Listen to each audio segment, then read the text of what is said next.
சினிமாவில் அதிலும் குறிப்பாக நடிகர்களிடம் நன்றியை எதிர்பார்க்கக்கூடாது என்பது எழுதப்படாத தகவல். ஆனால் குறிஞ்சிப்பூ போல் நன்றி மறப்பது நன்றன்று என்ற எண்ணம் கொண்ட நடிகர்கள் வெகு சிலர் உண்டு.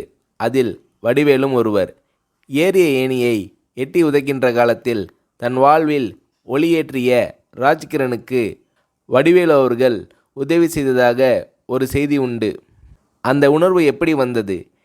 இதை பற்றி வடிவேலு அவர்களை ஒரு முறை சொன்னபோது, எப்படின்னு சொல்கிறது கஷ்டம்ன, ராஜகிரண் சார் இல்லைனா நான் இல்லை, இந்த புகழ் வசதி வாய்ப்பு எதுவுமே இல்லை, அவர்தான் கை தூக்கி விட்டு சோறு போட்டார், எனக்கு அவர் கடவுள் மாதிரி, அப்பேற்பட்ட மனுஷனுக்கு கஷ்டம் வந்தால் பார்த்துக்கிட்டு சும்மா இருக்க முடியாதுண்ணே, அதனால் என்னால் முடிஞ்ச உதவியை செஞ்சேன், அதை உதவின்னு சொல்கிறதே பெரிய வார்த்தைண்ணே, நன்றி கடன்னு தான் சொல்லணும், இன்னும் கூட தீர்க்க முடியாத நன்றி கடன் அது என்று உருகுகிறார் வடிவேலு.